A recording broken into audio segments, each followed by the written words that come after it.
ఎవరైతే కొంతమంది హిందూ సంఘాలకు సంబంధించిన వ్యక్తులు ఉన్నారో వాళ్ళు క్రిస్టియానిటీని వ్యతిరేకిస్తూ వీడియోలు పెడుతూ ఉన్నారు. క్రిస్టియానిటీని ఫాలో అయ్యే వాళ్ళేమో హిందూ ధర్మాన్ని, సనాతన ధర్మాన్ని అవహేళన చేస్తూ వీడియోలు పెడుతున్నారు. ఈ సోషల్ మీడియాలో ఇద్దరి మధ్య వారు జరుగుతుంది.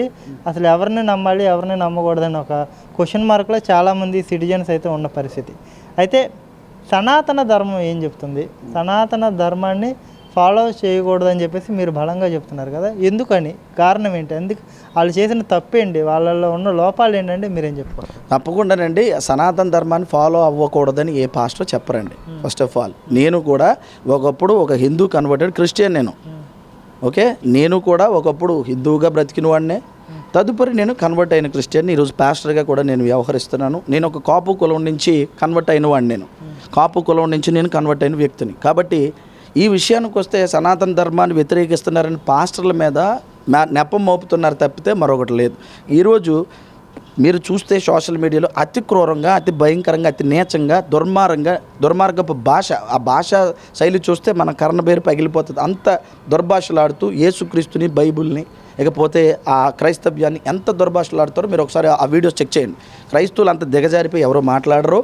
క్రైస్తవులకి పరమత సహనం ఉంది, పరమత ప్రేమ ఉంది. కానీ క్రైస్తవుల సహనాన్ని పరీక్షిస్తూ ఈరోజు మీరైతే ఎవరైతే చెప్పారో ఈ రాధా మనోహర్ దాస్ లాంటివాడు, కరుణాకర్ లాంటివాడు, తర్వాత ఒక ఎవరో హిందూ జనశక్తి అని ఒక ఛానల్ నడుపుతాడు ఆయన, లలిత్ కుమార్ అనే లాంటి వారు, ఇంకా చాలామంది ఉన్నారు. ఇటువంటి వారందరూ కూడా ఈ యొక్క క్రైస్తవ్యాన్ని రెచ్చగొడుతూ వారి లబ్ధి కోసం, ఇందులో డౌట్ లేదు, వారిని పెంచి పోషించే మతశక్తులు ఉన్నాయి, వెనకాల వారికి స్పాన్సర్ చేసేవారు ఉన్నారు. కావాలని రెచ్చగొట్టి క్రైస్తవ్యం మీద దుమ్మెత్తిపోసి ఒకవేళ మేము దాన్ని తిరిగి ఇలా అపోజ్ చేసే పరిస్థితుల్లో మా సనాతన ధర్మాన్ని విమర్శిస్తున్నారు అని ఈ లేనిపోని కళ్ళబొల్లు కబుర్లు చెప్తూ వీటి మీద ఒక కార్యాచరణ చేస్తున్నారు ఖచ్చితంగా. ఎవరంటే టార్గెట్స్ పాస్టర్స్, ఎవరంటే టార్గెట్ క్రైస్తవులు, ఎవరంటే టార్గెట్ చర్చెస్, ఎవరంటే టార్గెట్ బైబిల్ మీద బురద జల్లడం. ఇదే పనిగా వారు పెట్టుకుని ప్రతిరోజు వారు చేస్తున్న కార్యక్రమాలు. లేకపోతే చివరిగా మీకు ఒక మాట నేను చెప్పాలనుకుంటే మీ ప్రశ్నకి,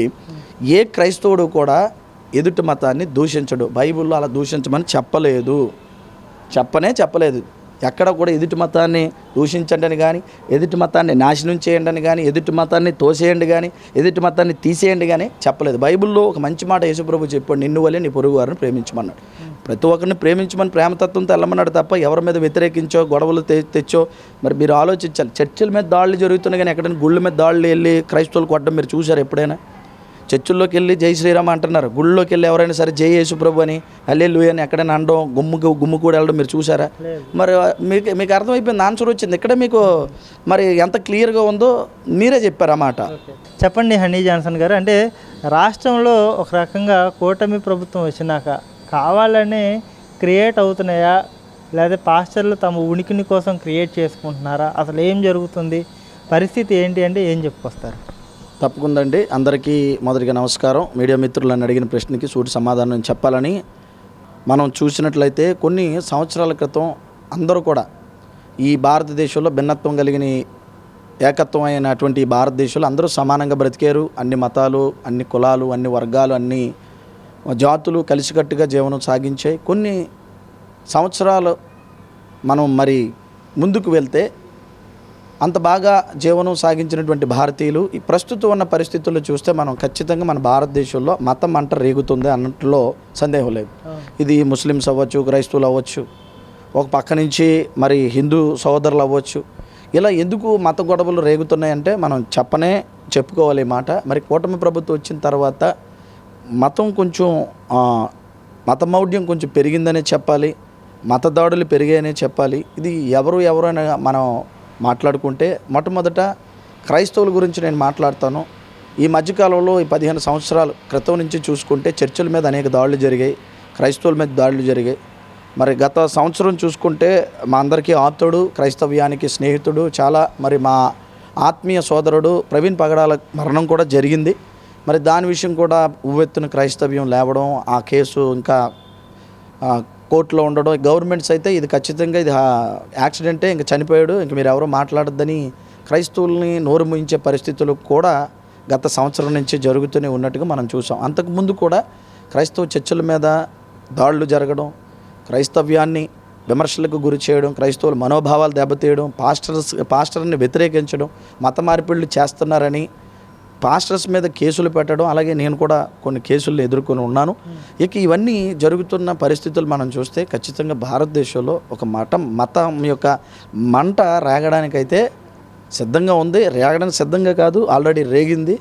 దీన్ని ఆపడానికి కుల మతాలకు అతీతంగా ప్రతి ఒక్కరూ ప్రయత్నించాలి. క్రైస్తవ్యం తరపు నేనైతే ప్రతి మతాన్ని నేను గౌరవిస్తాను, నా మతాన్ని నేను ప్రేమిస్తాను, గౌరవిస్తాను. ప్రతి మతాన్ని, నా మతాన్ని ప్రేమిస్తాను. నా విశ్వాసాన్ని వ్యతిరేకించిన ప్రతి ఒక్కరిని కూడా నేను ప్రశ్నిస్తాను. ఓకే, అంటే ప్రస్తుతం మార్కెట్లో జరుగుతున్న చర్చ ఏంటంటే ఎస్సీలుగానే ఉంటారు కానీ క్రిస్టియన్ మతాన్ని ఫాలో అవుతారు, క్రిస్టియన్ బోధ చేస్తారు, కానీ సర్టిఫికేట్ మాత్రం మార్చుకోరు. పాస్టర్లే మార్పు రావాలని చెప్పే పాస్టర్లే మార్పు దిశగా అడుగులు వేయకుండా వాళ్ళ యొక్క అదే ఫలాలన్నీ అనుభవిస్తూ, రాజ్యాంగ ఫలాలన్నీ అనుభవిస్తూ ప్రజలను కూడా పక్కదారి పట్టించే ప్రయత్నాలు చేస్తారనేది ప్రధానంగా మీ మీద జరుగుతున్న ఆరోపణ. నిజంగా పాస్టర్లు అందరూ కూడా సర్టిఫికేట్స్ మార్చుకొని ఉన్న కులాన్ని వదిలేసి క్రిస్టియన్ మతాన్ని స్వీకరించి బోధ చేస్తున్న వాళ్ళు ఎంతమంది రాష్ట్ర వ్యాప్తంగా మీరేం చెప్తారు? తప్పకుండా అండి. ఇప్పుడు ఉన్న పరిస్థితులు మనం ఆలోచిస్తే క్రైస్తవులు ఎవరైతే ఉన్నారో, మొదట ప్రెసిడెన్షియల్ ఆర్డర్ 1950 గురించి చిన్న మాట మీతో నేను చెప్పాలని ఆశపడుతున్నాను. ఆ రోజు బాబు రాజేంద్ర ప్రసాద్ గారు చేసినటువంటి 1950 ఆ ప్రెసిడెన్షియల్ ఆర్డర్ ఏదైతే ఉందో దాన్ని తీసుకుని వచ్చి ఇప్పటికీ కూడా అదే నడుస్తూ ఉంది. దాన్ని మరి చూపిస్తూ మీరు ఎవరైతే ఎస్సీ వర్గానికి, ఇక్కడ మనం ఆలోచించాలి, మీడియా మిత్రులకు నేను చెప్పాలన్నమాట, ఎస్సీ వర్గం మీదే ఎందుకంత టార్గెట్ చేస్తున్నారు? మిగతా ఇతరత్ర మతాలు లేదా కులాల వారు ఒకవేళ కానీ క్రిస్టియానిటీని స్వీకరించినా వారికి ఏ ఇబ్బంది లేదు, వారు ప్రశాంతంగా మరి వారు క్రైస్తవ్యంలో కొనసాగవచ్చు. కానీ ఎస్సీ వర్గం మీద ఎందుకు టార్గెట్ చేశారు అన్నది మనం ఆలోచించవలసిన విషయం. ఇకపోతే 1950 నుంచి ఇప్పటి వరకు 75 సంవత్సరాలు అయిపోయింది ఆర్డర్ వచ్చి. మరి దీని మీద ప్రతి ఒక్కరు పోరాడుతున్నారు. ఇదే అమానుషం. ఎందుకంటే రాజ్యాంగ ఫలాలు ప్రతి ఒక్కరికి అందాలి. మతం మారితే కులం ఎలా మారుతుంది? పుట్టుకతో వచ్చిన కులం చనిపోయినంత వరకు అదే కులం ఉంటుంది. ఒకవేళ నేను ఎస్సీ హోదాలో ఉండి నేను కులాన్ని, ఒకవేళ మతాన్ని నేను మారినా నన్ను ఎస్సీఏ అంటారు. అర్థమవుతుంది మీకు? నన్ను ఎస్సీఏ అంటారు. నన్ను ఎస్సీ వర్గం కిందే వారు గుర్తిస్తారు తప్ప, పరిగణలోకి తీసుకుంటారు తప్ప, నేను క్రైస్తవుని అయిపోయినంత మాత్రాన నన్ను బీసీగా నన్ను గౌరవించరు, సమాజం ఆ దిశలో చూడదు. మొదట గ్రహించాలి. రెండోది, ఇప్పుడు ఏదైతే అడిగారు సర్టిఫికెట్లు మార్చుకోవట్లేదు పాస్టర్స్ అన్నారు, ఒక విషయం చెప్తాను. చాలా వరకు బీసీ నుంచి కన్వర్ట్ అయిన వాళ్ళు ఉన్నారు, ఓసీ నుంచి కన్వర్ట్ అయిన వాళ్ళు ఉన్నారు, క్రిస్టియన్స్గా కొనసాగుతున్నవారు. అవునా? మరి వారు ఏం మార్చుకోవడానికి వాళ్ళకి ఏమీ లేదు. ఈ ఎస్సీ సోదరుల గురించి ఆలోచిస్తే వారికి జరిగింది అన్యాయం. ఎందుకు అన్యాయం అంటే ఎస్సీ సోదరులు ఎవరైతే ఉంటారో క్రైస్తవ్యంలోకి వెళ్తే వారి మతం కులం మారిపోతుంది అని అంటున్నారు. మరి అదే ఎస్సీ స్టేటస్లో ఉండి ఒకవేళ బౌద్ధులుగా మారిన వాళ్ళు ఉన్నారనుకోండి, వారు కులం మారట్లేదు. అలాగే సిక్కులుగా మారిన వాళ్ళు ఉన్నారనుకోండి, వారు కులం మారట్లేదు. కేవలము క్రైస్తవ్యాన్ని, ఇస్లాంని స్వీకరిస్తే కులం మారిపోద్ది అంటున్నారు. అలాగే గతంలో కూడా బౌద్ధులకి, జైనులకు కూడా ఎస్సీ స్టేటస్ లేదు. అయితే వారు పోరాడి దాన్ని తెచ్చుకున్నారు. మేము బౌద్ధులుగా ఉన్నా మా ఎస్సీ స్టేటస్ మాకు ఉండాలని చెప్పి బౌద్ధిజం నుంచి వారు పోరాడి బౌద్ధులుగా ఉంటేనే ఎస్సీ స్టేటస్ని అనుభవిస్తున్నారు. అలాగే సిక్కులుగా ఉన్నవారు ఎవరైతే ఉన్నారో పోరాడి ఎస్సీ స్టేటస్ తెచ్చుకొని వారు మరి వారి యొక్క ఫలాల్ని సిక్కులుగా ఉంటూనే అనుభవిస్తున్నారు. అలాగా మరి వీళ్ళు రెండు కేటగిరీకి చెందిన వీరు కూడా మైనార్టీసే. మరి క్రైస్తవ్యం కూడా భారతదేశంలో మైనార్టీ అన్నప్పుడు దీని మీద ఎందుకు అక్కసు చూపుతున్నారు? గతంలో సుప్రీంకోర్టు కూడా మతం మారితే కులం మారవలసిన అవసరం లేదని చాలా తీర్పులు ఇచ్చింది. ఈ మధ్యకాలంలో వచ్చినటువంటి మరొక తీర్పును పట్టుకొని వీరు మాట్లాడుతున్నారు. ఈ పరిస్థితులు, పర్యావసనాలు ఎప్పుడైనా మారాలి.